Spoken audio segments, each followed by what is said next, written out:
makes decisions on all applications of certificate of appropriateness in accordance with the powers granted under Section 7, Chapter 4 of the Augusta, Georgia Code. In making decisions on the COA, the Commission may consider, but shall not be bound by precedent. Each case shall be decided upon its merit, applying the Historic Preservation Ordinance, the applicable design guidelines. If a quorum is not present at the regular meeting of the Commission, a special meeting will be held within 14 days from such date's scheduled meeting. Excuse me. Any person affected by the Commission's decision may file an appeal with the Augusta Commission. The meeting will be conducted in accordance with the Commission's bylaws, rules of procedure, and the latest edition of Robert's Rules of Orders, unless otherwise directed by the majority of the Commission. In session at the time, the Commission encourages participation in this hearing, and there is no restrictions on who may address the Commission within the allotted time. But the Commission asks that the public comments be brief, on subject, and directed to the Commission and not any individual group. And folks, if you're coming to speak, you're an applicant, or you want to speak for or against the petition or whatever, when you come to the podium, please speak, give us your name and your address, and speak into the microphone. We want to hear your voice. Ryan, are you going to go over the agenda, or is Kevin, you're going to read the agenda and then we'll go to the others? So we're going to start with approval of the minutes from the previous meeting, June 26, 2025. Item number 2, COA 25-35. This item has been postponed to the August 28th meeting. Item number 3 is a COA 25-36, a petition by Jim James. This is a certificate of appropriateness at 2163 Central Avenue, located in the Somerville Historic District. This was a request to make repairs and modifications for an adaptive reuse of a building. The next item is COA 2537. This is a petition by South Paul Roofing on behalf of Michael Ferris, requesting a certificate of appropriateness at 2470 McDowell Street, located in the Somerville Historic District. This is a request to replace the front portion of a roof with a standing seam metal. And number 5 is COA 2538. This is a petition by Elizabeth McGee on behalf of William and Lucy Napkick. Sorry about that. For a certificate of appropriateness located at 2644 Henry Street. This is located in the Somerville Historic District. Their request is to rebuild a rear cottage. Number 6 is COA 2539. Is a petition by Lewis White for a certificate of appropriateness at 2471 McDowell Street. This is located in the Somerville Historic District. The request is to demolish an existing single-family home to construct a new single-family home. The next item is COA 2540. This is a petition by Nathan Vick on behalf of Brendan Steffies for a certificate of appropriateness at 641 Broad Street. This is located in the Downtown Historic District.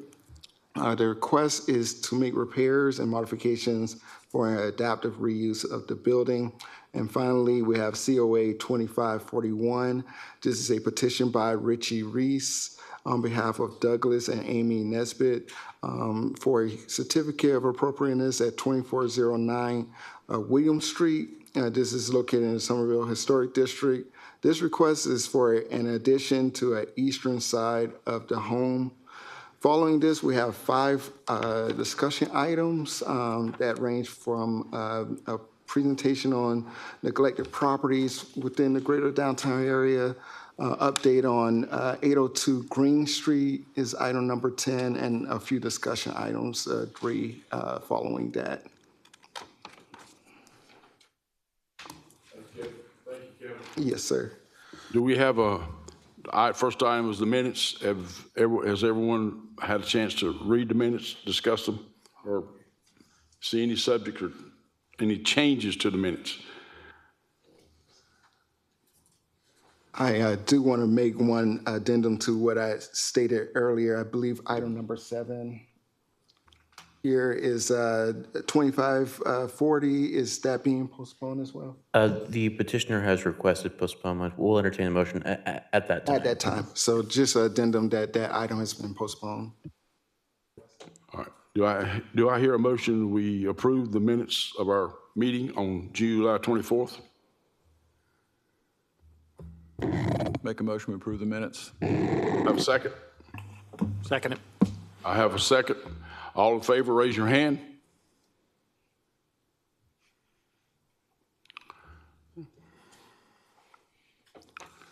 Okay.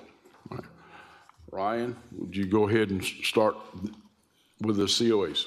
All right, we'll begin our COAs for this evening with COA 2536 at 2163 Central Avenue. Here are some photos of the subject property along Central Avenue. This property occupies the entirety of a small block bound by Troop Street to the west, Kings Way to the north, Meigs Street to the east, and Central Avenue to the south. It features an unused fire station originally built in 1917 and an accessory building which dates to 1974. No recent petitions have been brought to the HPC regarding this property. In March 2025, a staff approval was granted for an in-kind roof replacement to the firehouse. The petitioner is requesting approval for additional repairs and modifications to complete an adaptive reuse of the fire station prospectively as a Neapolitan pizza restaurant. Elements of the project include the following. The windows and doors will be replaced with either wood or metal cladding. Per the petitioner, most of the windows are not original to the firehouse. An outdoor patio that is slightly elevated will be added to the right side of the building and will be landscaped. There will be an ADA accessibility ramp added to the front of the building. A fire escape from the second floor will be incorporated into the rear of the building. 2 truck bays at the front of the building will be replaced with arched windows. Previously enclosed arches on the west side of the building will be highlighted but will remain enclosed. There will be landscaping, hardscaping, and lighting incorporated into the front of the building for ADA and valet drop-off. Additional landscaping and hardscaping will be incorporated at the rear of the building. There's a small cinder block building to the rear of the firehouse that will be restored with a new roof and doors. An enclosed dumpster area will be placed adjacent to that building. The larger main cinder block building will be painted and landscaped, but will otherwise be unimpacted. The property is situated towards the western edge of a cluster of professional and commercially zoned properties along Central Avenue. The project broadly conforms to applicable Somerville design guidelines, and the property is zoned B1, that's neighborhood business zoning, and there are no zoning issues presented by the petition. Here are some excerpts from the submittal presented by the applicant, and we'll go back to these as we need to in discussion. Here are the elevations presented for the rehab. And comments for this petition provided by Historic Augusta. This project is applying for certified rehabilitation tax incentives from the Georgia Historic Preservation Division and the National Park Service. The application is in process and not yet approved, which means modifications may be required once these reviews are complete. Overall, the project meets the Somerville design guidelines. Reclaiming the arches on the south-facing garage doors and on the west loggia is appropriate in order to return design elements that have been modified in the past. Adding an exterior fire stair on the north elevation is necessary and well designed for that purpose. Adding a patio for outdoor dining on the east side is an appropriate addition. Our committee wondered if consideration might be given to designing the ramp in a way that is less obvious on the main front or south facade. Perhaps a low wall could be built in front of the ramp, or perhaps it could be incorporated into the new patio design on the east side of the building. We note that ADA parking may need to shift on the site for the final ramp resolution. At this time, staff recommend approval of the petition subject to any conditions as deemed appropriate by the commission. That concludes presentation. Is the applicant present? Please step forward and give your name and address, and please speak into the microphone.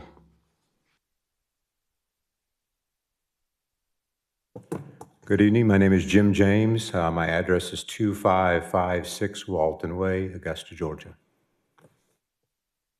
Do you have anything to add to the presentation, or you want to make a further statement about the application? No, I really don't. Again, the rendering at the bottom is an AI-inspired rendering. Working with architects here, both locally and the interior designers actually out of New York City that I've used on a number of projects at Augusta National. So again, our intent is, I talked to the fire chief actually this week, is to retain the integrity of the building and actually celebrate. We will celebrate in the interior of the building certain aspects of the fire department. That's one of the reasons we want to actually go back and reclaim those doors on the front. You'll notice in that picture from the 1920s, actually had arches in the front. Now they're square. We're going to retain. We're going to go back and pull those square doors out and put arches back. So no, I don't.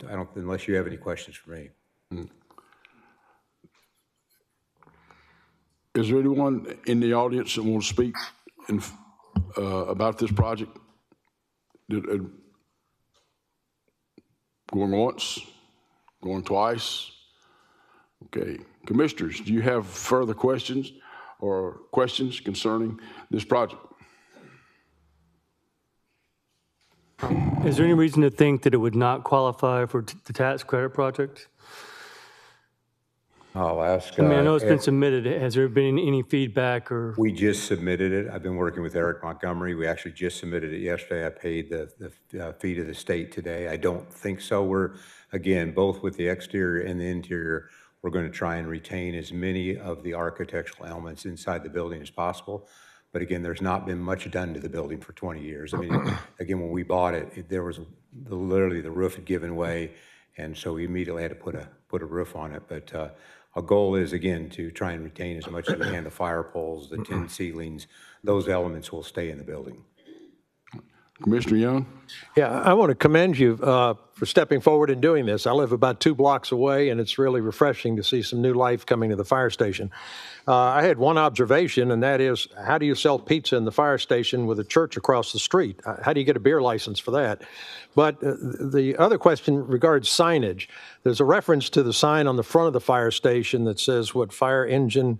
Yeah, engine company number 7. 7. Now, what about commercial signage for the business? Is that going to be attached to the building too? Neon pizza lights or? No, what? very, very little. Again, when I said pizza is probably a little bit of an understatement. This is not going to be what you might refer to as a pizzeria. Okay. This is going to be a higher end restaurant. It just happens to serve pizza. I'm actually working with a gentleman by the name of Enzo Cochia, who, if you look him up, he is the preeminent pizzaiolo probably in the world. Has 2 restaurants in Naples, Italy, 1 in Rome. He doesn't speak any English, and I don't speak any Italian, but we become very good friends. He does some work for us at Augusta National, and he will lead the charge, help me lead the charge for the restaurant downstairs. To answer your first question, before we bought the building, we knew that we had to get a liquor license, so we literally drew into the sales agreement. We couldn't have quid pro quo, but we knew we had to have a liquor license. But the way they measure it in Richmond County, as you probably know, as the former mayor, you come out the front of that building, you go down to the sidewalk, you then go back to the closest sidewalk, and you go to the front of the church. And that distance needs to be 300 feet, is that right? Something like that? We were 425 feet. The other good thing is I went and met with the minister, and I probably shouldn't say this, but the minister had no issues with us getting a liquor license because he was more interested in us restoring that building. Commissioners, do we have further questions? Eric, step forward. As Mr. James said, I'm Eric Montgomery, Historic Augusta. We're working together on this, and we just submitted the application.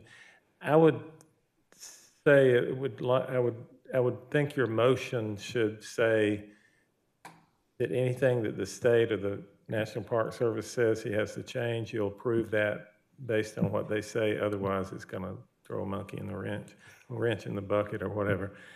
Just so that we don't have it won't be any major things. And when you said, do I have any reason to think they won't approve it? I do not. That's why I asked, and they're more stringent than we, so if they approve it, chances are we wouldn't have any fault with it, but they could change some interior things or whatever. Yeah, so if your motion would approve whatever they say, that would be probably the best way to deal with this. Thank you. And I will say the commission made a recommendation about us looking at that ramp. Happy to do that. Eric called me yesterday and asked me if that would be a consideration.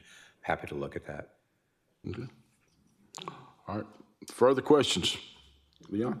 Mr. Chairman, I don't have no questions, but just go along with my colleague there to Mr. James. Thank you so much for what you're doing with this historic building. Definitely on behalf of the community and for the commission, we definitely appreciate that. It's just refreshing to see that come before us. And then also the intent of what the purpose of really what you are doing with that building, with the business. And that's to offer jobs to your son. I think your son, believe. Yes, my son has Down Yeah. syndrome, so one of Down the other things syndrome. we're going to do is employ folks with special needs to a certain extent. You can't run a restaurant with a bunch of kids with Down syndrome. It'd be a happy place, but you probably wouldn't be real productive, but we'll probably employ 10 to 15 folks with special needs to help us operate the business.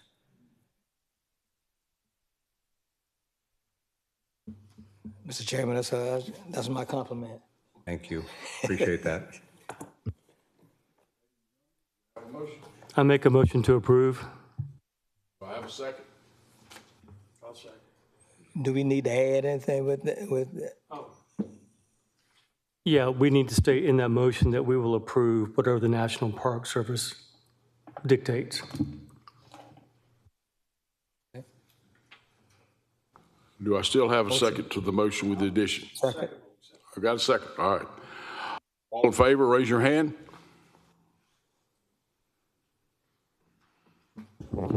I have all 7 commissioners present in favor of the motion, and the motion carries. Thank you, sir. No, thank you. Appreciate it.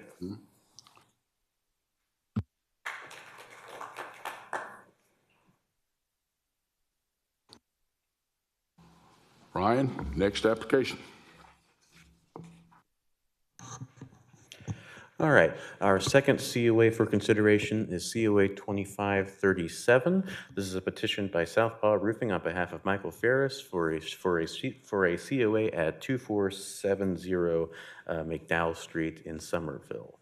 Here's a photo of the subject property along McDowell Street. This property is located on the south side of McDowell Street between Arsenal Avenue and Heath Street.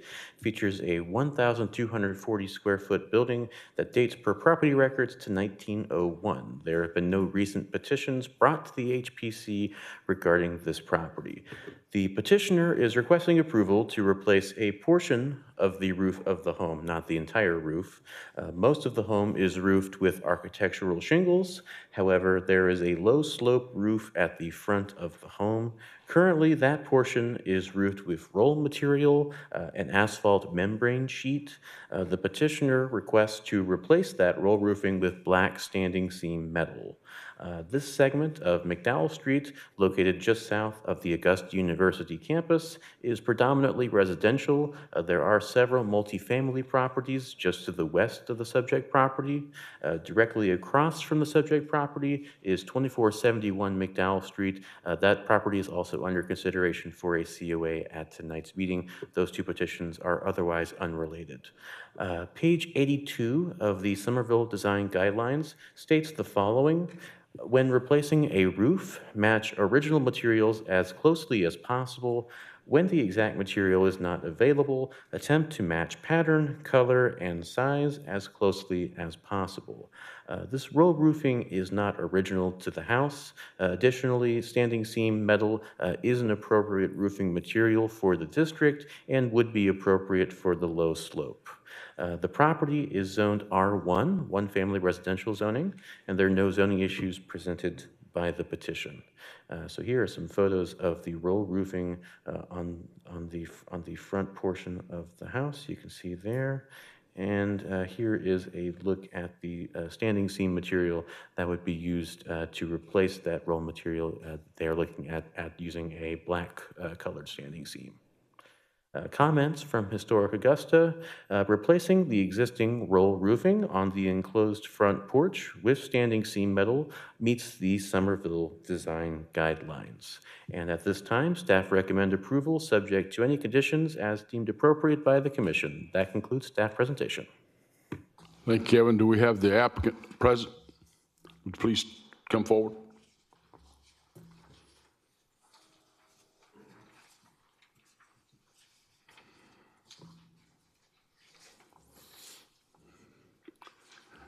Good afternoon. I'm Michael Ferris of 2470 McDowell Street. Do you have anything to add to the application or the presentation at this time? Not really, no. Just we're looking forward to having a metal roof on there. We're not happy with the result we got from the asphalt. Understand.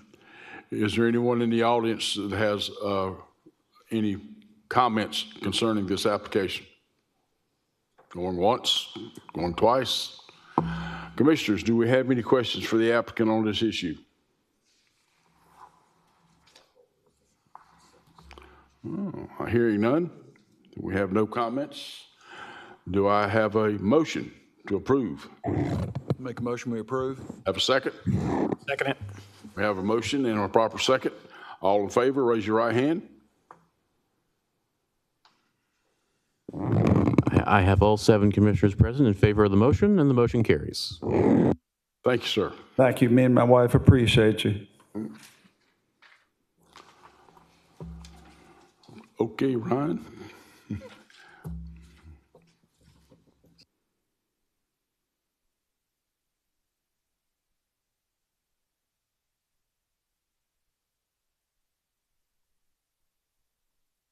All right, our third COA, COA 2538 at 2644 Henry Street in Somerville. Here's a look at the subject property from Henry Street. This property is located along the south side of Henry Street between Highland and Montesano Avenue. It features a 7,180 square foot home originally built in 1926. There have been no recent petitions brought to the HPC regarding this property. The property originally featured a rear cottage behind the primary structure. This cottage, as a consequence of Hurricane Helene, was destroyed. The petitioner, on behalf of the property owners, is seeking approval for construction of a new cottage in its place. The new cottage has been designed to mirror the previous cottage in size, location, and appearance, and also to complement the primary residence. Details of the cottage include, but are not limited to, a standing seam metal roof, aluminum-clad wood windows with simulated divided lights, and white stucco walls with thin brick veneer columns and water table. This block of Henry Street at the northwestern corner of Somerville is predominantly characterized by single-family homes, contributing to the district's character on deep and fairly wide lots. The project broadly conforms to applicable Somerville design guidelines, and the property is zoned R1, one-family residential. The previous cottage was a legal nonconformity in planning parlance. To rebuild the cottage as presented, variances were required for the following features. One, to allow for the building size at 1,362 square feet, where the maximum allowed building area by right is 1,006 square feet. 2, to allow for the building's height of 2 stories and 22 feet, where the maximum allowed by right is 1 story and 18 feet. And 3, to allow the use of the building for residential purposes, where by right it is forbidden. The petitioner also submitted, therefore, a variance petition to the Board of Zoning Appeals to obtain relief from these provisions in the Comprehensive Zoning Ordinance. On July 21st of this year, on Monday, the BZA granted approval to those variances. Here are some excerpts from the submittal presented by the applicant. You can see the destruction of the previous cottage. Here's what the cottage looked like before the damage. And here is a rendering of the new cottage. and a site plan and elevations. Comments from Historic Augusta. Replacement of the existing cottage, which was partially destroyed in Hurricane Helene, is understandable. The proposed new construction appears to meet the Somerville design guidelines in siding, design, scale, proportion, and materials. If the variances are granted for this property, we believe the proposal is appropriate. And at this time, staff recommend approval, subject to any conditions as deemed appropriate by the commission. That concludes presentation. Is the applicant present? Would you please step forward, state your name and address? Yes, Elizabeth McGee, Cheatham Fletcher Scott, 428th Street. Do you have anything to add to the presentation or anything? I don't really. I'll be glad to answer any questions, but really as stated, it's about the exact same footprint. It's 4 feet taller than the requirement for the variance that we got.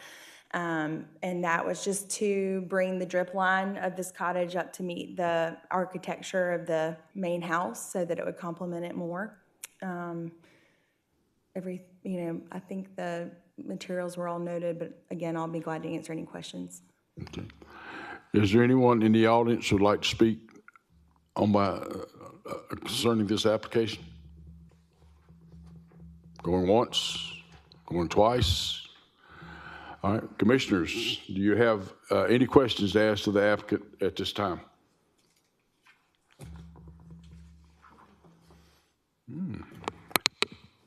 Yes. Ms. McGee? I think we all suffer from Hurricane Helene. Definitely, my prayers go out on you with that note.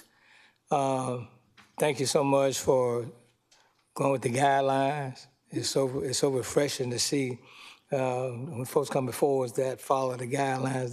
That really helps us out here, and particularly with me, I'm very particular about the roof. And thank you for definitely with the approved roof there, I believe, and it looks good. Thanks, Leon. Yeah. Appreciate that. All right, hearing no other comments, do I have a motion to approve? I make a motion to approve. All right, do I have a second to the motion? Second. I have a second. All in favor, raise your right hand. Very much. Thank you. I have all 7 commissioners in favor, and the motion carries.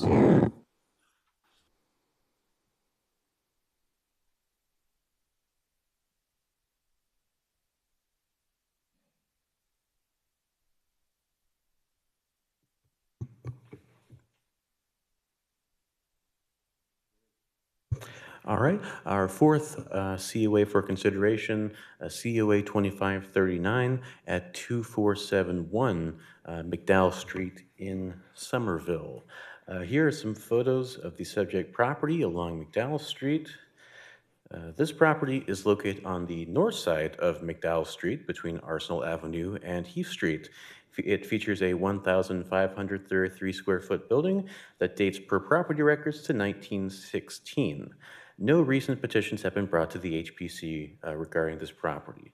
The petitioner, who recently purchased the property, is requesting approval to demolish the home to build a new home on the site.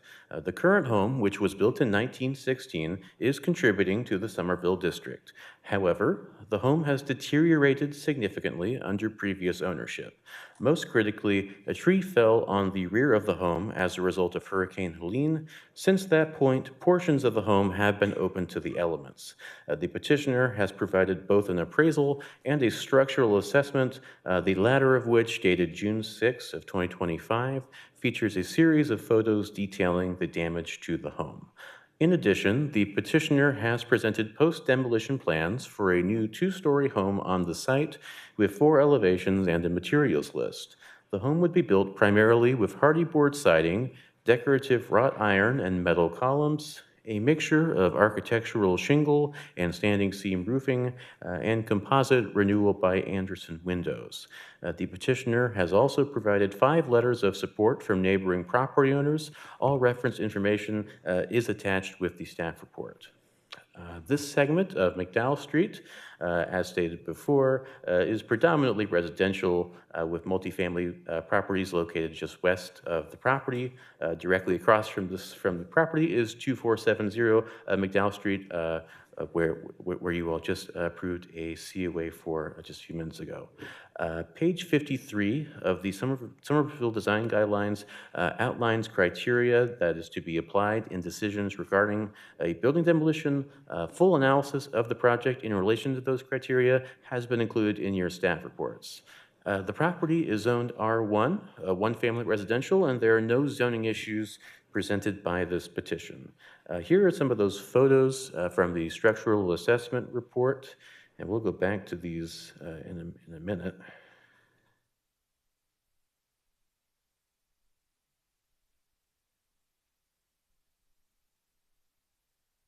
And here's the appraiser's letter and the 5 letters in support of the demolition from neighboring property owners.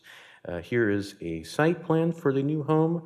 Here is a front elevation with some materials noted and the full set of elevations. We'll go back to all this as we need to.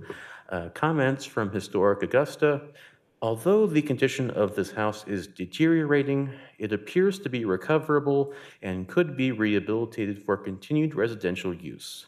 This house appears on the 1923 Sanborn Fire Insurance Map and is therefore at least 100 years old.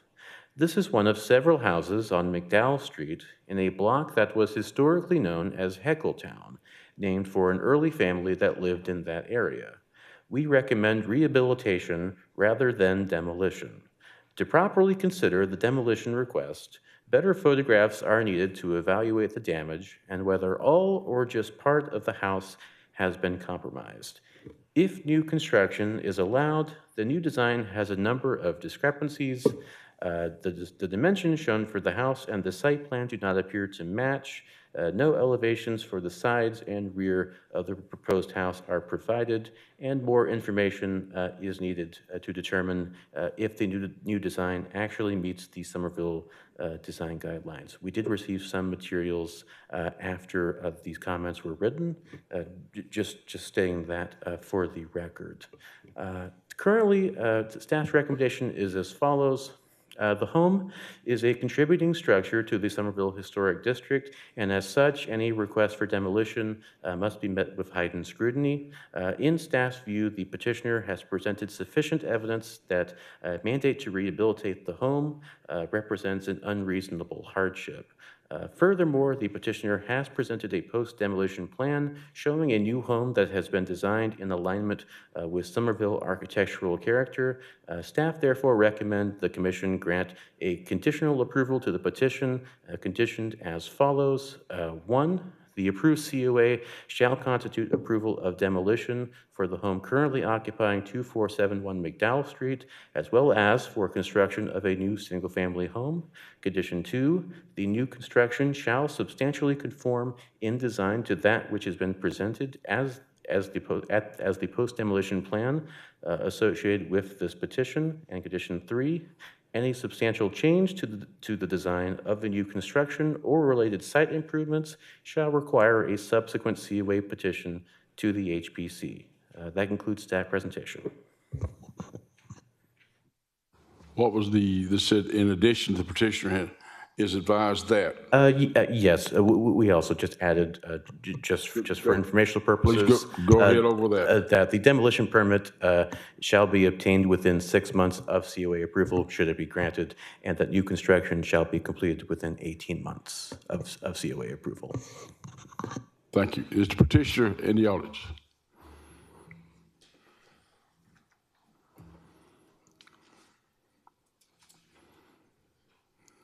My name is Lewis White. I live at 2741 Hillcrest Avenue, 2749. I'm getting all these numbers mixed up. Hillcrest Avenue. Okay. Do you have anything to add? Any question or statements from what was read from the application and the recommendation? Just a couple things. I purchased the property May 9th, so it did not deteriorate on my watch. It had been vacant for about 5 years prior to my purchasing the property. I went in with a structural engineer, qualified appraiser, building contractors, got a new survey. The house is built not up to current property line codes, and it's just really not salvageable. And then there was a note in the staff report. I wanted to make sure everyone saw the new site plan with the dimensions, and then I've got all 4 elevations that were shown on the screen. Okay. Are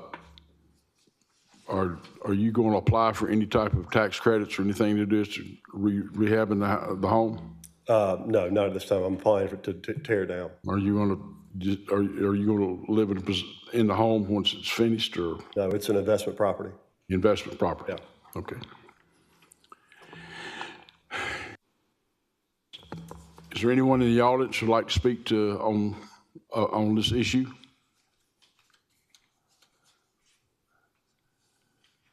Yes, ma'am. Please step forward, state your name and address.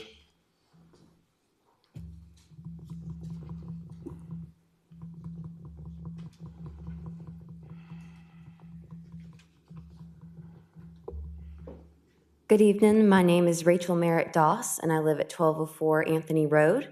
I didn't see a floor plan, but I just wanted to confirm that this would be a single-family property instead of multifamily.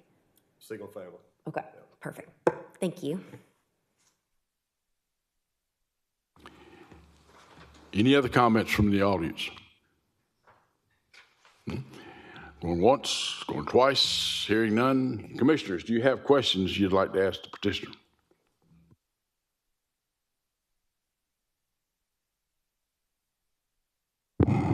I'd be curious to know what Mr. Montgomery would say with the added plans that we didn't initially have of the front and rear and side elevations, if that changes Historic Augusta's opinion at all. I'm Eric Montgomery with Historic Augusta. Well, I only got those either yesterday or today. I haven't had a chance to look at them, so I can't really comment on it. Mr. White and I have met. I actually went over and walked through the house. I understand why he's coming tonight, but there may be some other options, I hope. I don't know. I don't want to speak for you. But we still stand, I think we still stand by that it's salvageable. But in some cases, it's a toss-up. Most of the damage, I mean, there's damage throughout the house, but it probably was there before the hurricane. Most of the hurricane damage is on the back and the sides and affect the porch, which was enclosed, I mean, probably a long time ago, but when you go in, you know that you can tell that you were in a porch area. So we hope that we can salvage it still, but it's up to you what you decide to do. Thank you, Eric. Any other comments from the commissioners? Mr. Young? Mr. Chairman, I would support the demolition based on the photographs and the report that's been done, but I think more significantly with the new construction, we have gone back to honoring the setbacks on that property. Where the house is now, it's too close to the street, too close to the, I believe, the west side property line, but the reconstruction centers the structure with appropriate setbacks all around it, and that's important, I think. Is there a question about the variance? There will be no variance needed for construction of the home as it's laid out currently. Keep the guidelines for the setbacks? Yes. All right. Any further comments, questions?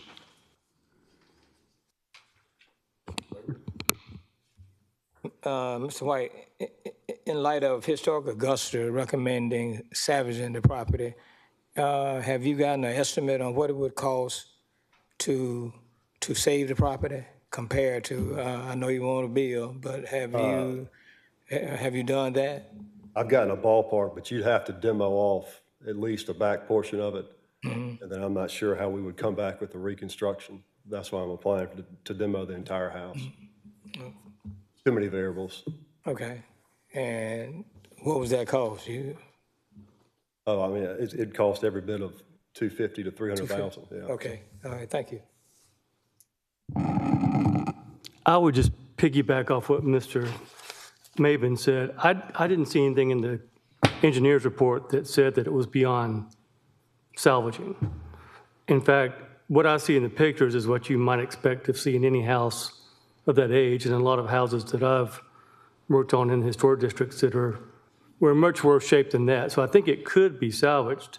And I understand that the design is appropriate and the setback might be more attractive, but even though we're not bound by precedent, we don't normally allow someone to tear down a house that can be saved and restored for any other reason, just to keep that in mind. Can I make a comment on that? In the report, it does indicate long-term moisture, which may compromise the load-bearing capacity and conceal the framing. There's a lot of walls in there you can't see that are a major concern. There's a ton of rot. The foundations have got rot in them. The bricks are crooked. You've got a wood foundation / brick / CMU. It's all jacked up. So, I mean, the house needs to be torn down. I'm just trying to be fair to everyone else that's come before us because we usually make them prove it. Right. And I can't see that from the report or from the pictures necessarily. I don't discount what you're saying at all. But from what we're given, it doesn't seem like has to be a tear down, is my only point. And I'm just trying to be consistent with what we've done with other applicants in the past. Just a comment, I guess, with an appreciation for consistency, but, you know, if you can't find somebody to restore it, it will eventually cave in, I would guess. I mean, there's a certain amount of opportunity, I think, trying to get something done with it to improve the overall situation. I fully understand what you're saying about consistency, though. Yeah. Absolutely. Yeah. All right, gentlemen and ladies, do you have any further questions, any comments you want to make on this issue? All right, hearing none, do I have a motion? Mr. Chairman, I move we adopt the staff recommendation. Okay, I have a motion, we adopt staff recommendation. Do I have a second? A second. All right, we have a motion and a second. All in favor, raise your right hand and adopt the staff recommendation.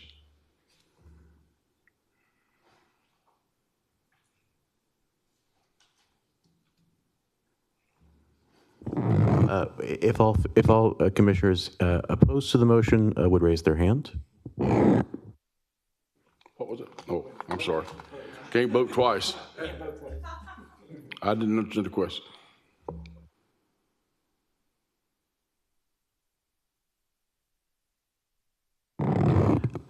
As it stands, I have 4 commissioners in favor of the motion and 3 commissioners opposed to the motion. The motion would carry.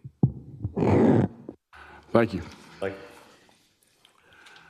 Ryan, next away.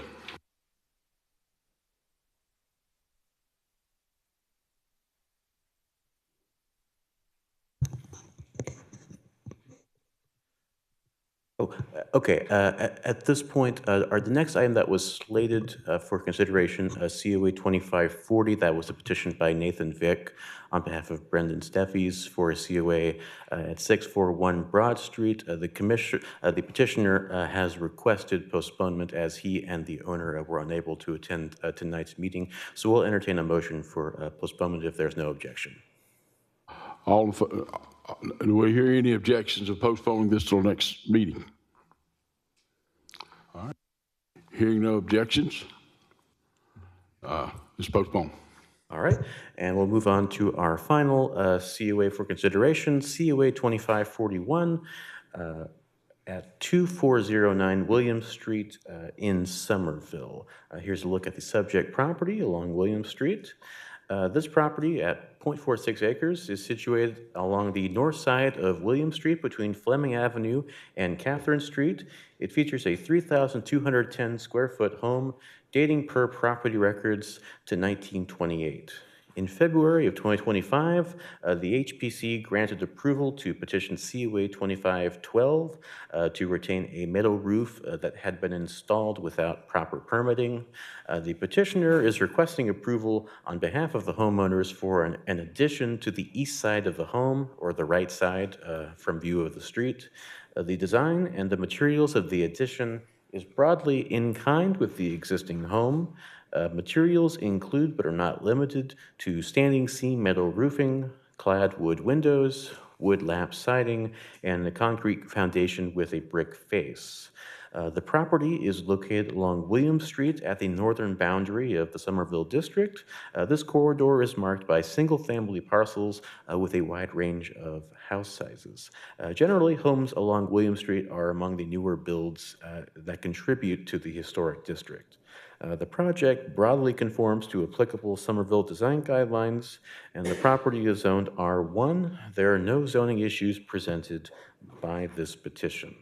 Here is a look at the submittal for the addition. Here is the site plan, the floor plan, and we have 3 elevations that we can go back to as we need to. Comments from Historic Augusta. The proposed addition appears to meet the Somerville design guidelines, and we recommend approval. Staff would concur with those comments and would recommend approval of this petition, subject to any conditions as deemed appropriate by the Commission. That concludes presentation. Is the applicant present? Would you please step forward, state your name and address?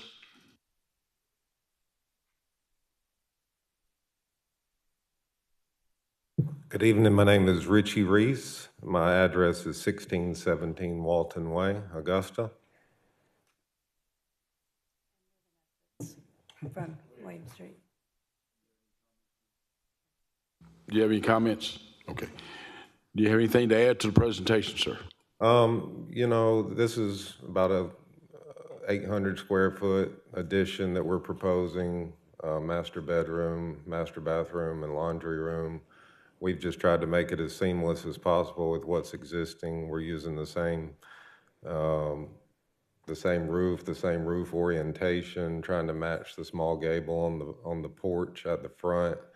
8-inch wood lap siding painted to match the existing brick to match, even to the shutters and the windows. So we just try to make it as simple as possible. That's really all I have to add. Thank you. Is anyone in the audience would like to address on the commission on this issue? Going once, going twice. Commissioners, do you have any questions of the applicant at this time? I'll recognize them. Okay, hearing no questions, the chair entertains a motion to approve or disapprove of this applicant. I have a motion to approve. Have a motion to approve. Do we have a second? Second. Have a second. We have a properly motion and seconded. All in favor, raise your right hand.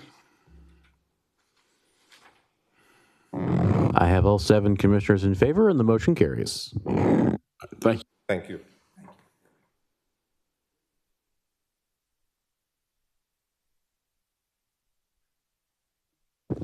Okay, we'll move on to our discussion items. First, a presentation regarding the following properties in relation to Section 7452 of the Historic Preservation Ordinance: 739 Broad Street, 753 Broad Street, 1140 and 1160 Broad Street, and 935 Jones Street. Ms. Catterton from our office will be providing an update to you all regarding these properties. We did invite code enforcement. That staff is unable to attend this meeting, and so we'll try our best to address and provide an update to your question about the status of these properties. Ms. Catterton will provide that update. Would you state your name and your position? I'm Ashley Catterton. I'm with Planning Development. I'm the Development Services Administrator. And regarding these properties, for the first one, 739 Broad Street, The code enforcement manager provided that there are no open cases and that the building is vacant. Do you want me to just go through them? Okay. And then Please go through all of them, then we'll go back and ask questions. for item B, 753 Broad Street, there is one open IPMC case they have started a blight case on this property as well. They are currently awaiting reinspection, which is, he noted that it was sometime this week. If the building is still in the blighted status, a packet will be created and sent to the legal department for review, and as well as a court case or a court date. Item C, 1140 Broad Street. Code enforcement has an open demo order on this address that was active as of November 18th, 2021. The work order has been started under the purview of the Environmental Services and is awaiting the funding for demolition. 935, item D, 935 Jones Street. Code enforcement has an open IPMC case regarding the fire damage. They are currently waiting on the violation letter to be signed by the owner to start the due process for this case. And that is all of the feedback from the code enforcement manager. I guess, all right, the one, all right, 753, isn't that that's the Lamar building, correct? Correct, yes. Now, the Lamar building, you said that there was a COA issued in what, 2021? No, they started a blight case on that property. You're 753 Broad Street, correct? Right. Yes. I didn't mention a COA, that they had a open code enforcement case and they started a blight case, and I looked that up, and that was back in December of 2024 that they started the whole blight case. Okay. All right. Are all these properties blighted, or blight, so to speak? I can't answer that specifically. Yeah, it will appear to be, these are blighted sites. They're blighted sites? Yes. All right. What is our policy with blight? We're in a historic district. I'm not concerned about, we can't address anything from outside our jurisdiction, which is the historic. And my concern is the deterioration of these buildings that's been ongoing, and how do we hold the property owner responsible for either mothballing or protecting from falling on someone, or keeping the homeless out of them. And now, if it's, how long is it, I guess my question is, how many years does it have to be considered that it's called blighted? When is it blighted? And then once it's declared that it's a blighted property, when do we initiate the finding process for blighted property? Yeah, so at this point, we did send an invite for code enforcement to be in attendance. We, as zoning staff, we don't necessarily work directly with these issues or have much exposure to it. So at this point, it seems like we may have to continue this conversation at another meeting so that we could have code enforcement, the manager or staff present to address these questions directly. My understanding that if it is a blighted property, there is a fine assessed to this blighted property. And that fine is 7 times what the tax value is, not necessarily tax value, but what the tax bill is.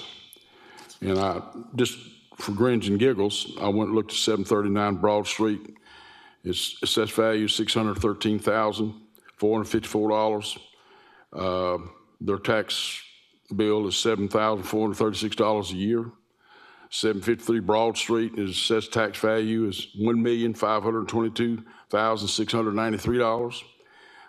Its assessed tax value is $18,344. And then the 1140, 1160, its assessed value, tax value is $667,090. and their tax bill is $9,778.15. All these are current. Jones Street was $37,789, and its tax holding was $1,244.75.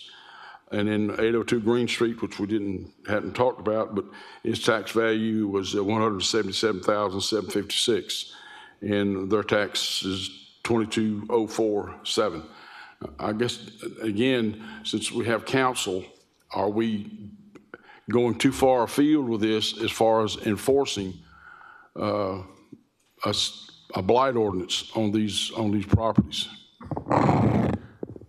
Mr. Chairman, as an initial thought, I think you said there was it is 7 mills being added to it. I think you said 7 times the rate. So that would be a bit different. So in other words, if your mill rate is 25 mills, it would be 30, whatever 25 plus 7 is. But it wouldn't be, like 150% of the taxes. So just want to make sure we're understanding that issue. But basically, I can give you a little bit of understanding of where we are with blight in general. So, but basically what's happening is that there are cases that are submitted from license inspection that say they deem these to be blighted. They get to the law department. The law department then kind of creates a case against that. We verify that nothing has been done since that point in time. Then there are a case is brought, and the court makes the determination of blight. So in other words, it's more of the license inspection, and their opinion is, and the court determines that it is in fact blighted. Once that occurs, then for the next tax bill cycle, the 7 mills was added to the tax rate. Those funds, once collected, go to, under our ordinance, go to essentially a blight fund. That tax remains in effect until the rehabilitation, I guess is the best word to say, has occurred, and then it comes off. The issue with us is that we had some difficulty with some folks getting people to bring those actions, to be quite honest with you. And over the last, it's a little odd and I'm timely to be here in this year, probably within the last 30 to 45 days, we have engaged at least 2 lawyers to assist us with these type of matters. And a little bit more inside baseball than you want to know, but basically what we've got them to commit to is bringing approximately 5 to 6 each, so that they, it's something they're willing to do. We don't want to bring one, because one off can always be a really bad case.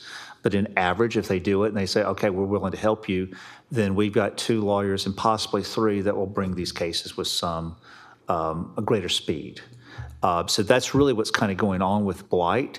I'm hoping that my exercise in trying to get people to bring them quicker will be successful. Thus far, I have not been successful, but this is one of those things that I think it shouldn't be that difficult, if that makes sense. So, and that is my goal, is to get some of these cases filed, and if we find out that it is not successful, then okay, we can discuss with the commission what's a better result, but we at least need to have done that to make sure that it's worthwhile. Well, I guess, in our ordinance, it states where we have the power to, or not power, it's the authority to cite, have holdings, have hearings, and then cite, and then bring this forward. All we're looking at, Counselor, is the fact that we have downtown and we have areas that are blighted, and it's not good. When you look at the Lamar building and we see graffiti up at the top of the building, and they weren't properly mothballed, but it's in a historic district, and we need to either we address it or we don't, and that's where I am with this. I'm not sure how the other commissioners feel, but I invite them to make any comment they'd like. John? May I? I have a 2-part question. what does the blight fund do? Does it in any way allow the city to essentially mothball the buildings during the time the owner's being fined, and then the owner has to pay that back? And the second part of the question is, why wouldn't these efforts be successful once they're started? Well, if I may answer the second one first, it's somewhat of a cost-benefit analysis also, which is a very, very small percentage of the issue. But the idea is that if you cite, and I'm just kind of being a little bit hypothetical, do you get into costly appeals? Do you have litigation that exceeds that issue? That the collections are relatively minor and you don't influence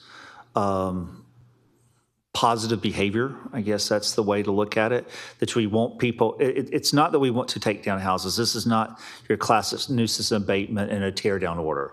This is, in my opinion, in my reading the statute, is what you have is properties that are worth fixing, and you're trying to encourage through a tax to encourage people to actually fix it. You don't want to collect blighted dollars.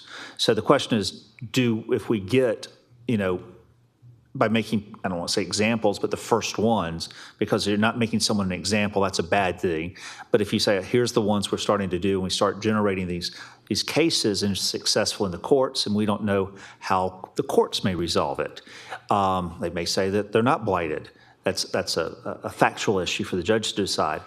But the point of it is we want to try some, and we want to get enough that we have a good sampling that these are successful cases and it is making some meaningful impact for Augusta. As to your other question is, what does the money go to? It's actually in the blight ordinance, and it provides that revenues from the increased rate of ad valorem taxes are to be used to address blighted conditions by the Planning and Development Department, including defraying the cost of the city's program to close, repair, clean up, or demolish unfit buildings and structures. So the point of that is that it is not a fund to fix that property, but theoretically be a fund to fix or address any blighted properties. So that's kind of what we're trying to do and do this. And in all candor, I'm trying to make sure some of these cases get filed this year so it's on the tax bill for 2026. Mr. Mayor, you have a former mayor. Yeah. Well, I have some familiarity with this, having harassed the city for almost a year to tear down the Catholic Social Services building that burned and sat there, and there seemed to be one delay, one roadblock after another, and it just made me just wonder if there's even a process at play in city government to deal with these properties. But you mentioned that the magistrate judge would make the decision whether it's blighted or not. Is there a non-judicial way to address this?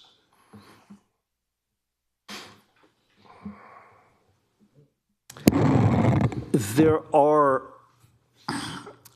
most of the remedies that I am familiar with tend to be more in terms of cleanup, blighted issues, kind of like the uncut grass, and you go and you put a lien against them for the cutting it down.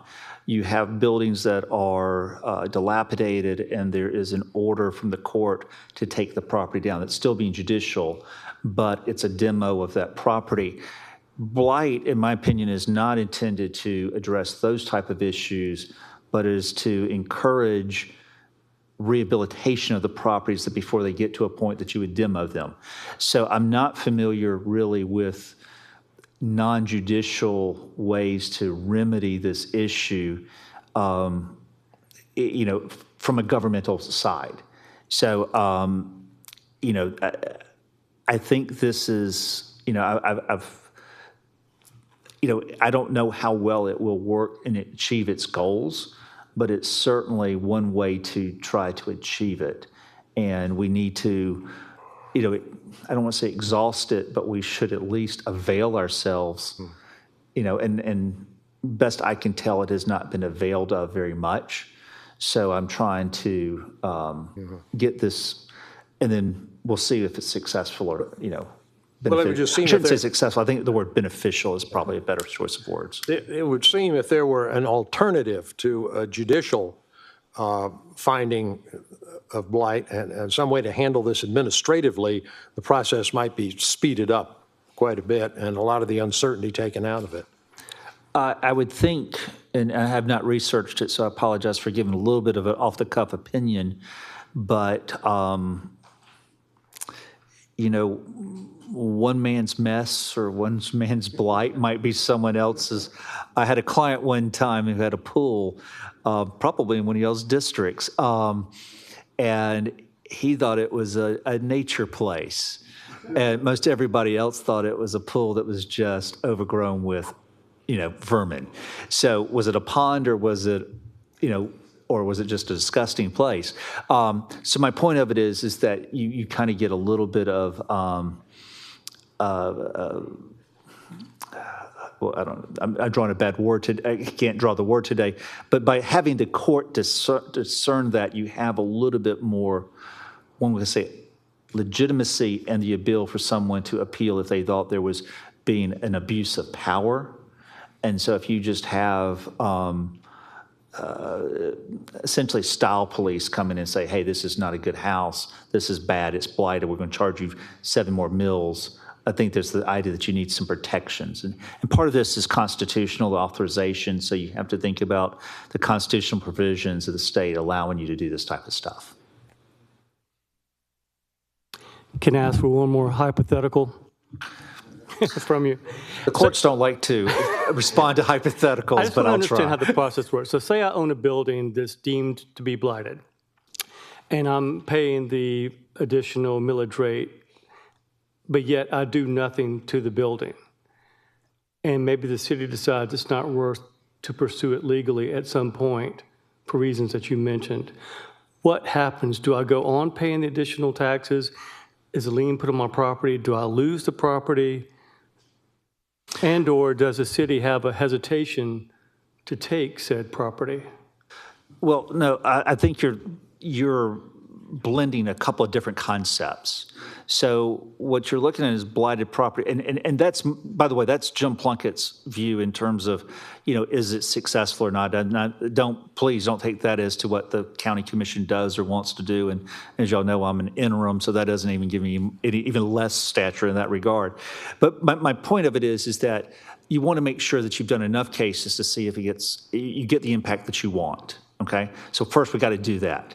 The secondary question is, what if we increase the taxes and somebody does not do anything?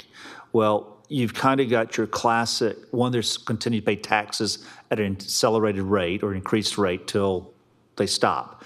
Should they stop paying taxes, then you have your traditional tax sales and in-rem foreclosures and things of that nature.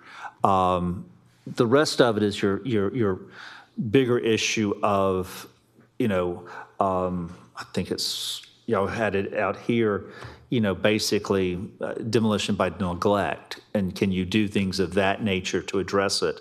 I think I may get ahead of one of y'all's issues, but, you know, theoretically you can bring some litigation over it. I'm not sure how successful or if it's ever been done by Augusta, but those are kind of the quiver, you know, the arrows in the quiver, so to speak, that I'm familiar with. And, well, I won't give personal opinions. That gets out. But I think that's the ways that you would do it. That's where I'm heading with this. I'm influenced following what Commissioner Young said. But again, you know, in our ordinance, you know, if you go to the section toward the end, it says, R, issue citations for violations of this chapter. S, petition the appropriate court to enjoin actions of the violation of this chapter. F, institute any appropriate actions, enforce compliance with the terms of this chapter. And then U, exercise all other powers implicit or explicit in any other provision of this chapter. And I guess the commission just at this time, we've sort of stepped off into an area that we haven't done before. And I just want to try to, as we've said, we had a petitioner here, this 2471 McDowell Street. He bought it, but it's already in deteriorated condition. It's not his fault, but he's going to fix it. But now we've got a situation downtown. We've had these buildings that sit empty for years, and is it a code enforcement issue? Is it what type of problem? And especially since it falls in the historic district, is it our responsibility to bring these to light, or is it just left up to the city and code enforcement?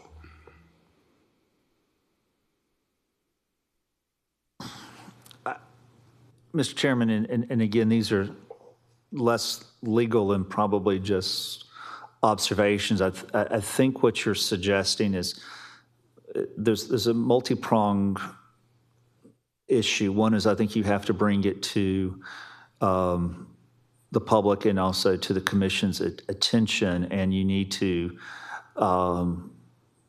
uniformly bring and utilize these as appropriate. Sometimes the courts is an opportunity. I think it should probably be one of the last resorts. We don't want to just go to the courts unnecessarily. I think the other issue, and this is more editorial from my point, is the making it financially beneficial to the investor either to invest the money or to sell the property. You know, we were talking about historic tax credits earlier, historic, new market tax credits. You've had LIHTC properties and things of that nature. So I think that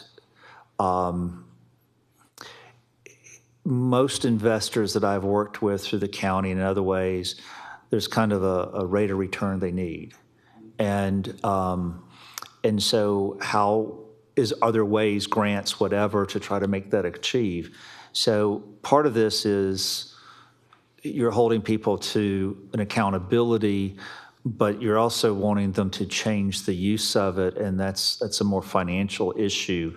And that's finding ways to make those rate of returns effective. I know that I have talked to investors in the downtown community about things, and one of the biggest issues is that the cost per unit may not be so bad if you could spread it over 200 units, but when you have 30 or 40 units, it just comes cost, unless you have people can rent for $4,000 a month. So that's kind of one of those issues. And so is there a way to, it's not subsidize is probably the wrong word, but is there a way to provide assistance?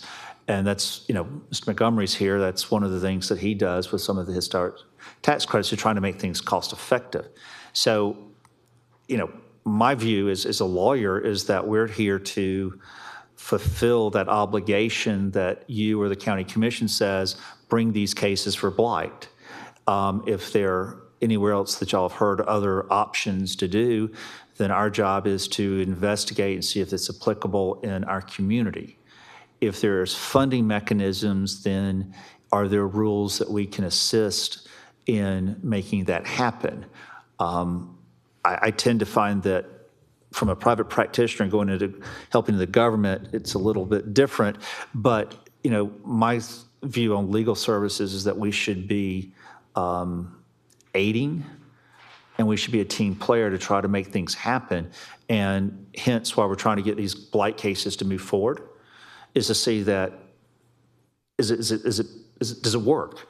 And if it does, great. We'll do a heck of a lot. Unfortunately, I think there are not tens, but more hundreds of blight cases that can be brought.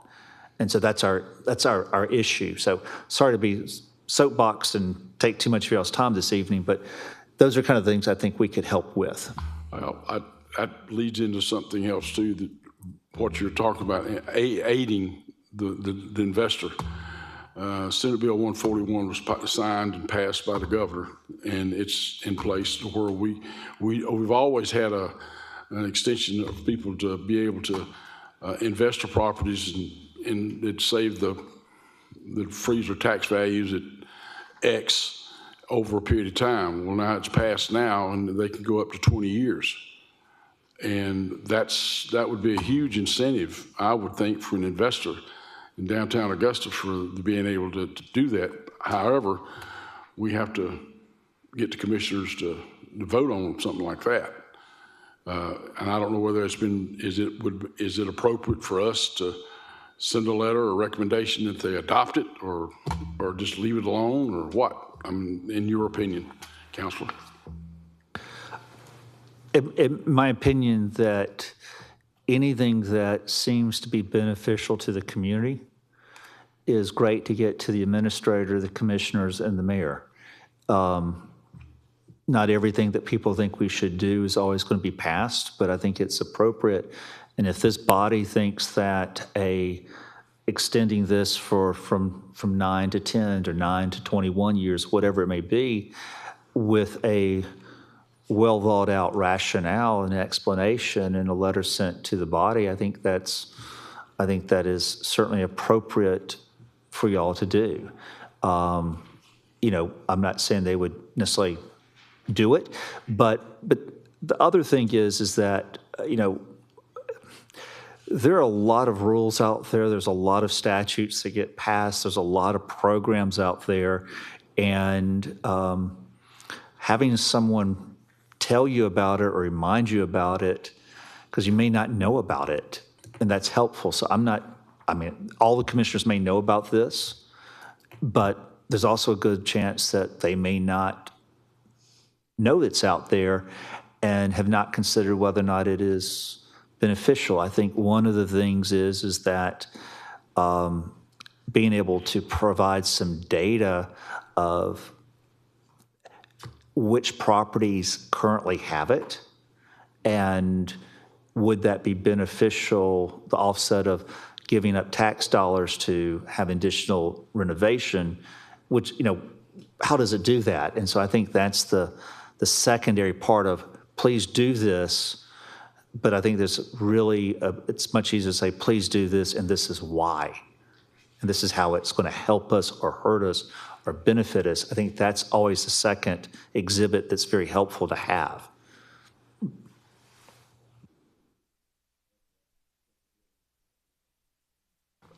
Commissioners, y'all have any further questions to speak on behalf of any of these properties that we have listed, that we have come before us to discuss? One last question on 802 Green Street. What's the status of 802 Green Street? We're supposed to have a report in 90 days about that because the COA is for six months about the action. Yes, and that is the next agenda item up. So I just, you just in due time. I'm putting it back up, sorry. Oh, no, I was putting your thing back up. But I can hand over, I have basically an overall designating property as blighted and what the current process is if you would like to take a look at that. And we also have the blight ordinance printed in your supplemental packets that should have been up on the dais for each of you. I believe it's on page 18.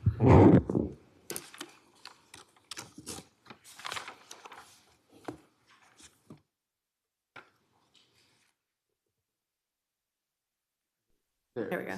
Okay.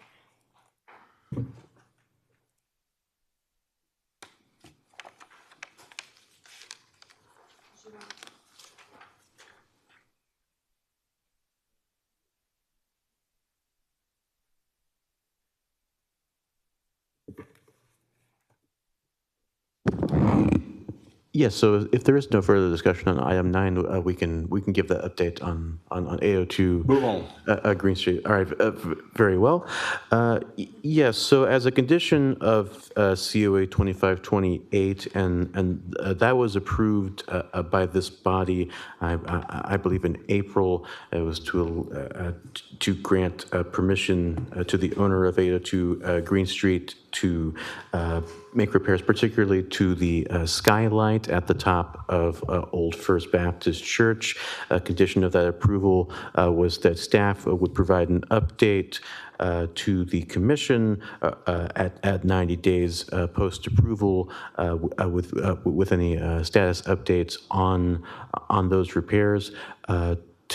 To our knowledge, the owner of that property has not started efforts towards that repair of the skylight. Of course, with a COA, he is granted 6 months to initiate what was approved in that COA, and we're happy to answer any questions as you may have. Commissioners, do you have any questions about this? So, your report, no permits have been pulled, nothing has been, y'all have, Not to our awareness, and Mr. Boyd may be able to help me on this, but I believe, so this would be a sort of a mothballing permit for more or less, and that runs through code enforcement, correct? And not through standard building permitting. Right. I think there's some minor coordination with the permitting office, but we did hear a couple times from a group from Savannah. I think that the property owner has reached out to this restoration group or a group that handles repairs to or mothballing or preventive measures for buildings. And we did receive a couple calls from a group from Savannah on the operations of addressing that skylight in for the rotunda, but nothing has really transpired from it. It was a series of 1 or 2 calls about the permitting process and the steps to get through the process from our standpoint, but no permits have been applied for, and I don't believe there's been any progress on the ground at that location. thank you. Any comment from anyone? Okay. Next item. All right. Item 11 is to allow for discussion of penalties for contractors in violation of the Historic Preservation Ordinance. I believe Commissioner Hobbs presented this as a potential topic at last month's meeting. We don't have anything prepared necessarily for this discussion. We just wanted to make sure that this topic was properly advertised and to allow for the commission to determine any potential actions or recommendations that they wish to take. Any commissioners want to speak to this? Because I know we've had it where we've had petitioners to come forward. They have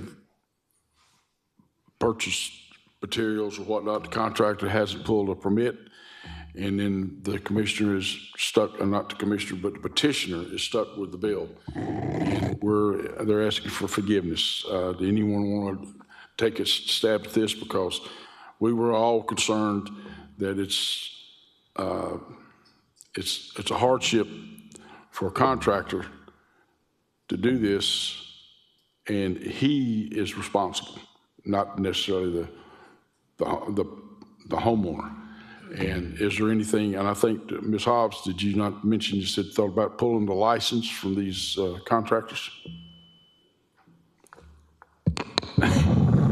Yes, because after observing just several instances that have come before us where the homeowner acted in good faith and the contractor is supposed to let that property owner know those conditions, whether, especially if it's in a historic district, they're supposed to have the information in their packet to let the homeowner know. And we've just had too many cases where they didn't tell them, they didn't pull the permits, and now here a homeowner who's probably put all of their investment into that property, now they find out that none of it was done according to code and according to ordinances, and now they're stuck trying to figure out what to do with that property. And so I just believe that the contractor should have some accountability in those instances. What it is, I don't know what we can legally do, but they should bear some accountability for that.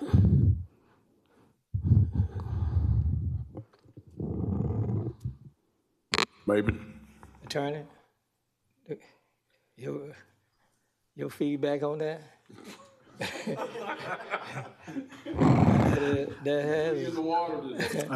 about that. Yeah, I did mention that I was not the normal attorney here. Yeah. You know, a lot of that's, you know, I would think that the permit would probably have to be pulled in both names. You know, I think most of these permits are in the name of the property owner.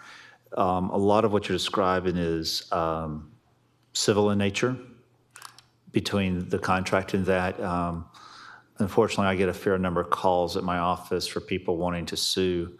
Right now, it's mostly roofers, but I'm fairly sure before long it will be contractors from hurricane damage. So it's hurricane is y'all's every day relative to this. We can look at the issue of whether or not, you know, a business license could be revoked as a potential penalty. And I'll make sure that Ms. McLean is here next time to be able to chat with y'all about that. But, you know, I'm not really that familiar with how the permitting goes relative to the historic districts, but it could be that there's some type of, normally you would look at a performance bond that would protect the issues. Maybe this packet that you're looking at may suggest that maybe that you would want to encourage, people who are doing stuff over a certain amount, maybe try to get a performance bond for the job. That could be costly relative to the project, but that may be something that they could look at. But we can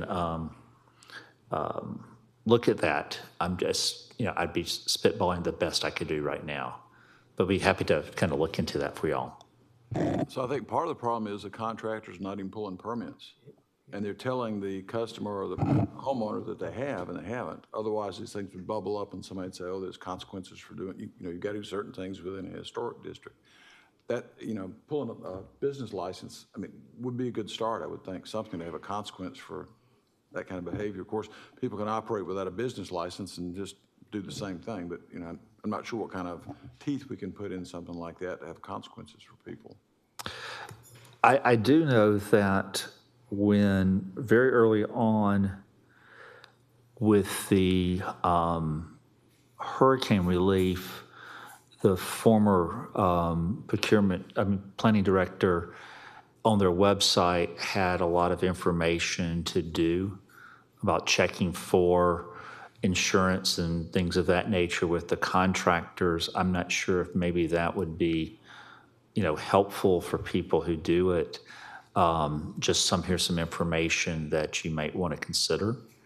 But, I imagine all of us, many of us, I shouldn't say all of us, many of us have probably hired someone who did a little work around and you hope they do a good job and sometimes they don't. It's kind of like the lawn service and stuff like that. But we certainly can look into the issues about unauthorized, unpermitted, and maybe even permitted, they don't follow through. We could certainly come back with some suggestions or at least some observations for y'all. Commissioner Young, you have a question? I was going to suggest that we could probably engage in some outreach, such as putting some kind of an information sheet in water bills when they go out. We could pump up the information that folks need to know on the website, give them more exposure that way. But there are a lot of ways that the word can be spread that would help people, but I just don't know if a contractor is going to come in here from out of town and not have a license and not pull a permit. It's kind of hard to do anything. So the more information we get to the homeowners, the better off they'd be. Should have sent it out with the tax assessments the other week. Everybody read those.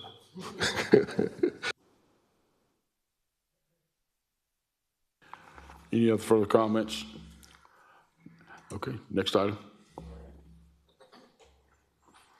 Yes, Yes, and so item 12 is to allow for discussion of amendment to regular meeting dates and times of the HPC as recommended by Commissioner, former Mayor Young. And I think the intent of this agenda item is one, to allow for discussion and for the body to determine if they wish to make any changes to the regular meeting dates, times, or locations, at which point staff could begin work on drafting potential language to be adopted at a later meeting. Commissioners, wait. Comments? Well, Mr. Chairman, I asked to put this on the agenda, so if you give me just a moment, and let me set the table, and then we can go from there. I would make a motion and ask that it be accepted today as if it were in writing before this board, and that we set a meeting time of 4 p.m.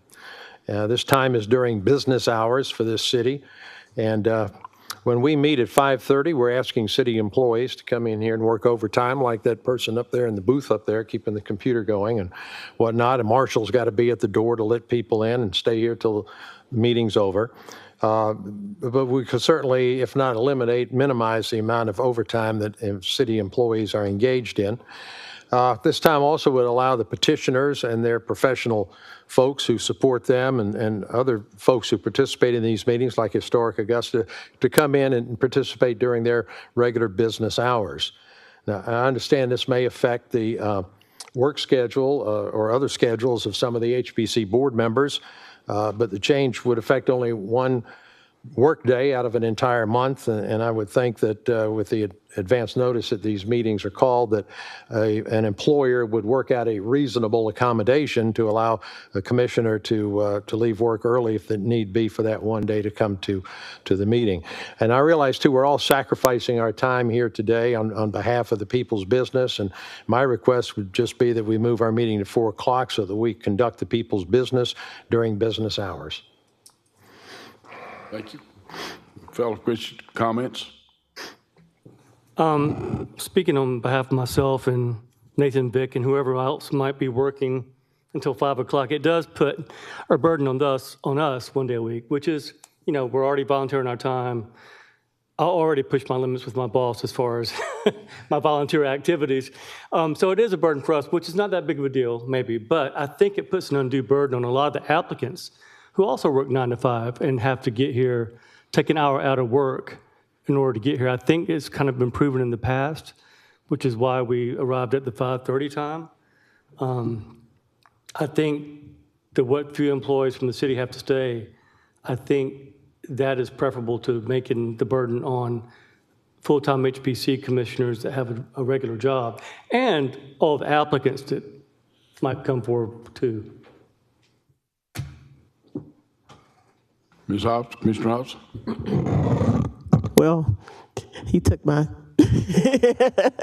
he took my comments because for me being a teacher, it's difficult to do it any earlier.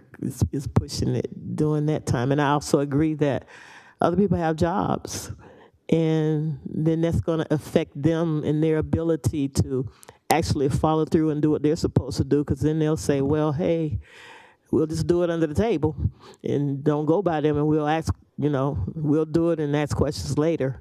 So I think that might encourage people not to follow through the process the way it's supposed to go. That's just my opinion. I would add to that it might be discouraging to other people who might potentially serve on the Historic Preservation Commission as well, because it's already hard enough to get people to serve, as we well know, with 2 vacancies currently, I think. I think it might be a discouragement for people who could serve on our HPC, in addition to the burden it would put on the applicants and the current commissioners. If I can add just some information, and I'm not sure to what degree the commission is aware of this.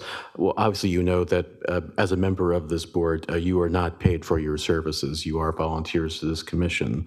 But also, in fact, that volunteer status is mandated by state law. So you know, it could not be amended that in exchange for an earlier meeting time that you all would be compensated for your service at these meetings.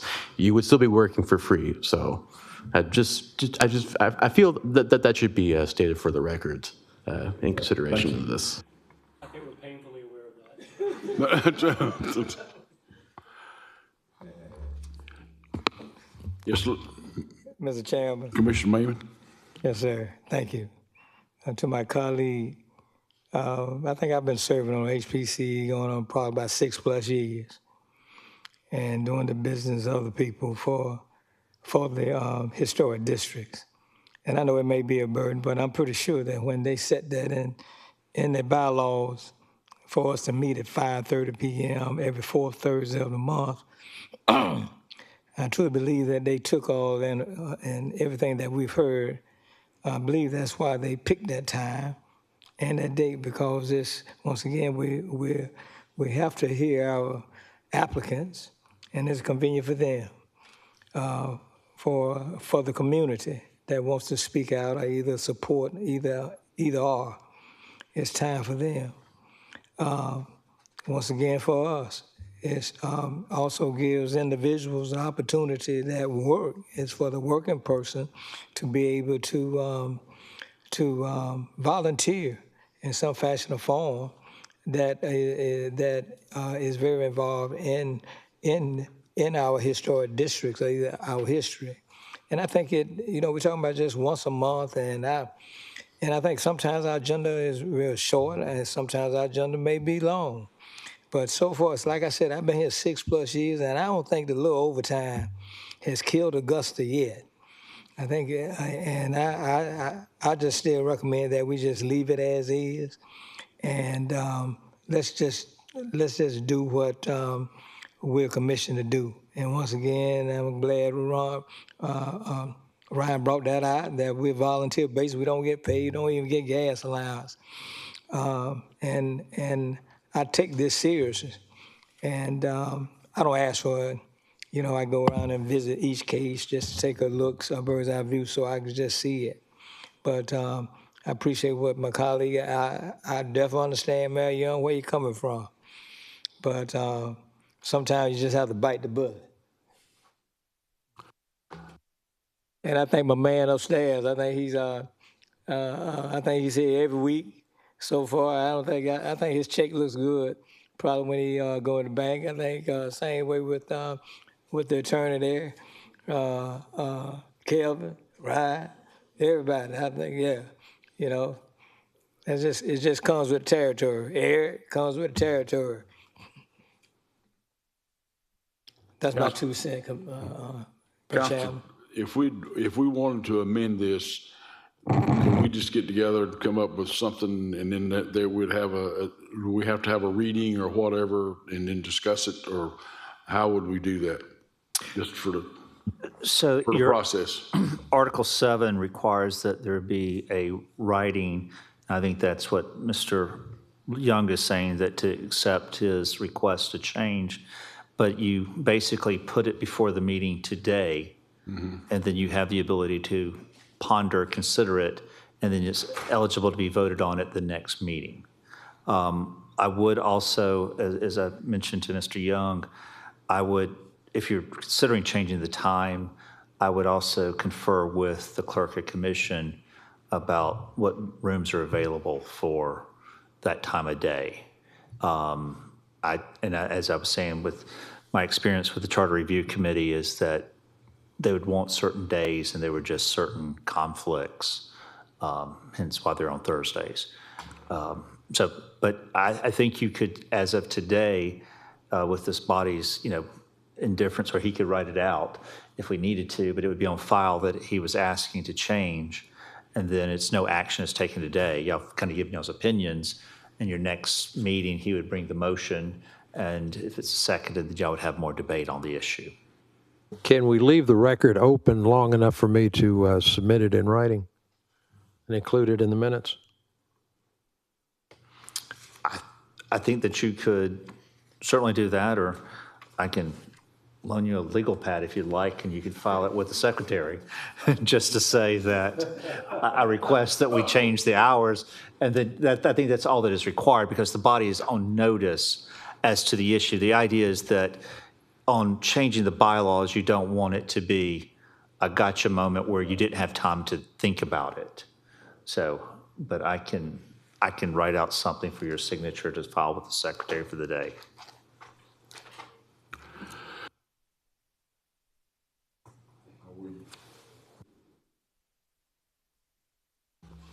Mr. Young, Commissioner Young, you gonna write up the articles and we'll have it on the next agenda? My secretary is doing that right now. And I will be glad to sign it. Okay, thank you. Let's get this last item out of the way here. And that's Senate Bill 141. We discussed it earlier. Is that something we need to go with council to address that, or do we draft a letter and then vote on it to send to the commission, or a recommendation, or we just, how would we go with that, council? In light of the fact that I would probably be giving some advice to the county commission, I would prefer that you not direct me to write a letter to the other client. But I think the appropriateness would be that someone on your body compose a letter that y'all all review, and then probably at the next meeting adopt, All right. Past that is that this is the draft, share it with everyone, everybody approve it, and then the chair or whoever signs on behalf and then sends it to the county commission. Thank you, Councilor. Commissioners, you have any other comment? Eric, you want to speak on behalf of the Senate Bill 141? Can, if you'd like. Go ahead. While you ask me to come. So just a little background in case you don't really understand what this is. For a number of you, there are incentives for historic preservation to encourage rehabilitation, certified rehabilitation of historic buildings. And we've got a number of those projects that are currently going on in Augusta and have been for years. So for a number of years, one of those incentives, there are actually three main incentives, two tax credit opportunities, and one is a property tax abatement or freeze. And the way it works is that when you apply for this certified rehabilitation, if it's approved, the county will freeze your taxes at the current assessment for 8 years, and the 9th year it will go up to 50% between the pre-rehab assessment and the fair market value. Now, note that I'm saying assessment, not millage rate. The millage rate may change, but the assessment is what is frozen. That's been in effect for a number of years. A lot of folks take advantage of that when they apply for these tax credits. And just today I spoke to Scott Roundtree, who's the chief appraiser, and he fully understands the process. This bill that was passed in the last session of the legislature would extend that freeze for up to 12 more years. But it's a local option. So what the bill in the legislature said was that if the local body, the county, various counties around the state, approve this, then the existing projects that are in place could continue their freeze for up to 12 years. It doesn't have to be 12 years. It's up to the county commission to decide how many years it would last. So they could approve more years for the existing ones, and then new projects would already get the 10-year program, and they could continue it up to the 20-year program. So that's what it's all about, and I think you're going the right direction to come up with something to present to the commission maybe next month or soon. And it'll probably take some explanation to make them understand what it is why it would be beneficial to Augusta. Again, as I stated earlier, my concern is what we have downtown and how to be an assistance to try to turn this thing around. And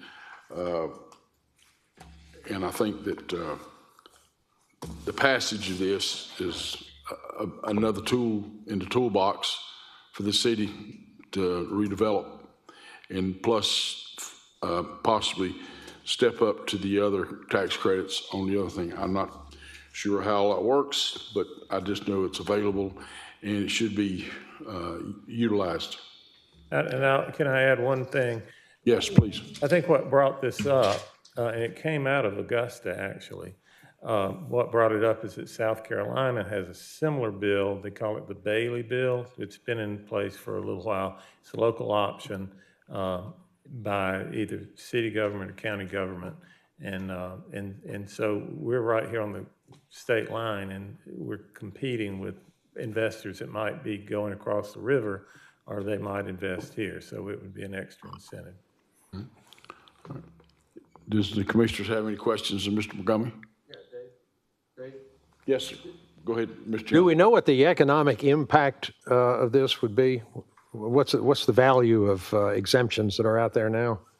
Well, I think, of course, it impacts the taxes that are the property taxes that are collected. So they're more or less flat for a number of years already. If you apply for it, it's 10 years, almost 10 years, and then it would double that. Exactly what it is, I think anything that encourages rehabilitation rather than blight is a good thing for any city. And I think we've got a lot of blight here, so we need to encourage whatever we can to reverse that.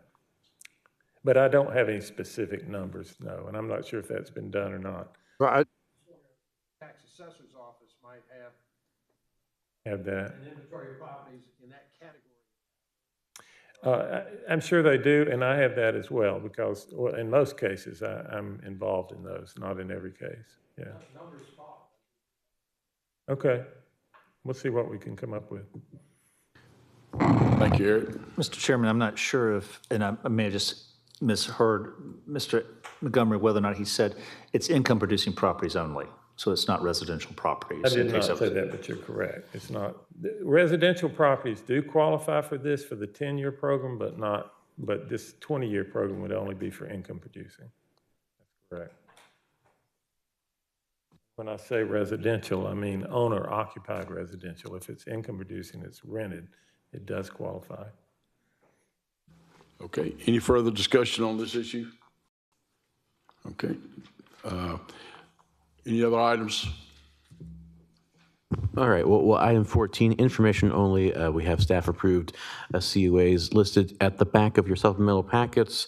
And item 15, if there's any need for a legal session, we would have that now. Attorney Plunkett? I have no reason to have a legal session. I don't think anyone has raised any issue that would require that. If so, that concludes our business, Chairman. Any objections to adjourn? Motion for adjournment, Mr. Chairman.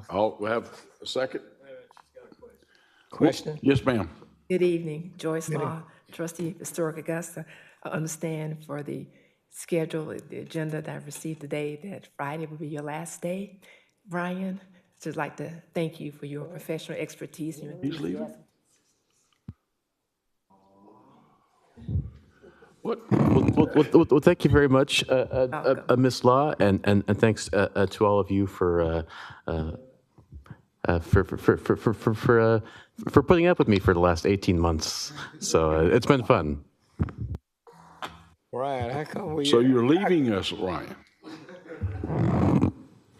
For now. For now, okay. Okay. All right. Good luck. Go ahead, Thank you so Leah. much. Thank you so much, Ryan. Also, wish I had known in advance that you were about to leave us. I would have brought you something myself on behalf of the commission. But I'm pretty sure I can speak on behalf of the fellow commissioners that, hey, we definitely thank you so much for your service, and thank you so much for all you've done for us. Okay? I echo that, Ryan. Thank you so much. It's been very helpful, and I appreciate everything you've done. You don't seem too sad. All right. Any other issues that we need to discuss? Have or none? We've got motion to adjourn. We have it. All in favor, say aye. Aye. Aye. Work done.